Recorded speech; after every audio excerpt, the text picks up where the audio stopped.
ہارون کے پاس حضرت بہلول رحمۃ اللہ علیہ بیٹھے تھے، اور ہارون اللہ نے اسے دنیا بھی دی تھی، بادشاہت بھی تھی، لیکن اللہ نے اسے دل کی آنکھیں بھی نصیب فرمائی تھی، اس لیے دنیا کے اندر اپنی ماحول میں رہتا ہے تو پھر دنیا ہی سمجھ میں آتی، اسی کی محبت آتی ہے۔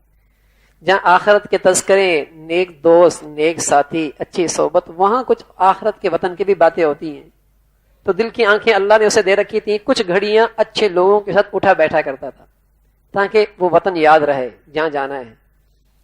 بس بہلول رحمۃ اللہ علیہ سے بے تکلف بھی تھی، تو ہاتھ میں چھڑی تھی، کہا بہلول یار یہ چھڑی تم لے لو، اور تم سے زیادہ کوئی کم عقل ہو تو یہ اسے دے دینا۔ مطلب کیا تھا؟ تم بڑے کم عقل ہو۔ حضرت بہلول لے گئے، دن گزر گئے، مہینے گزر گئے، سال گزر گئے، ایک وقت آیا کہ ہارون پر بیماری مسلط ہوئی، اور ایسی کہ سارے شاہی طبیب بھی عاجز ہو گئے، سارے حکماء نے بھی بس کر دی، اور سبھی نے لا علاج قرار دیا۔ اب بہلول آئے کہ ہارون کہاں کا سفر درپیش ہے، کب واپسی ہے؟ کہ میاں جہاں جاتے ہیں وہاں واپسی نہیں ہوا کرتی۔ کہ اچھا راستے میں سیکورٹی، حفاظت کا انتظام، کھانے پینے کا انتظام، کتنا سہولت کا کہاں کیا ہے؟ کہ میاں آخرت کا سفر ہے، اس سفر میں یہ چیزیں نہیں ہوتی۔ کہ اچھا میاں تیاری کیا کی ہے؟ کہ میاں تیاری بھی کیا کی؟ کچھ بھی تیاری نہیں کی۔ تو بہلول نے وہ پرانی چڑی ہارون کے ہاتھ میں دے دی، کہ میاں چھوٹے چھوٹے سفر ہوا کرتے تھے، مہینے پہلے تیاری کیا کرتے تھے، راستے میں سیکورٹی بھی کھڑی کر لیا کرتے تھے، اور اپنے تحفظات کا بڑا اہتمام کرتے تھے، مجھے لگا تم سے زیادہ کم عقل کوئی نہیں، یہ چھڑی تم لے لو۔ ہارون کی آنکھوں سے آنسو آ گئے، کہاں واقعی سب سے بڑی کم عقلی تو ہماری ہے کہ اتنا بڑا سفر درپیش ہے۔ میرے عزیزو آپ نے بھی یورپ جانا ہوتا ہے نا، اور پھر جانا بھی سال 2 سال کے لیے ہو بلکہ 10 سال کے لیے، تو کیا کرتے ہیں؟ بہت پہلے انتظام شروع کر دیتے ہیں، ارے میاں 10 سال کے لیے جا رہے ہیں، کاروبار یہ سب سمیٹ لو۔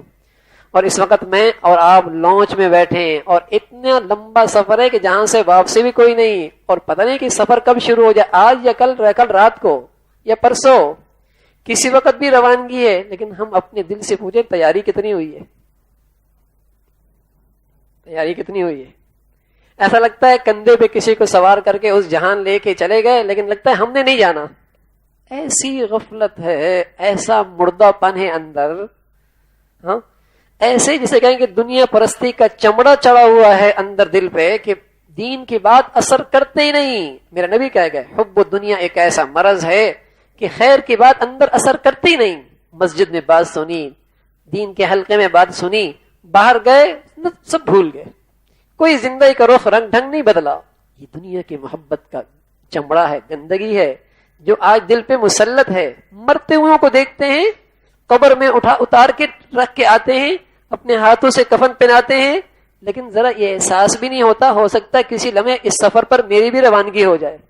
یا صاحبی لا تغترر بتنعم فإن النعيم يزول والعمر ينفذ وإذا حملت على القبور جنازة فاعلم أنك بعدها محمول۔ اور میاں جس کو لے کے جا رہے ہو تم نے بھی یوں ہی جانا ہے، ان نعمتوں میں دھوکے میں نہ پڑنا، یہ سب چھوٹ جا کرتے ہیں، گھر بھی، دولت بھی، فیکٹریاں بھی، پیسہ بھی، واہ واہ بھی، عہدہ منصب بھی، کوئی نہیں پوچھتا۔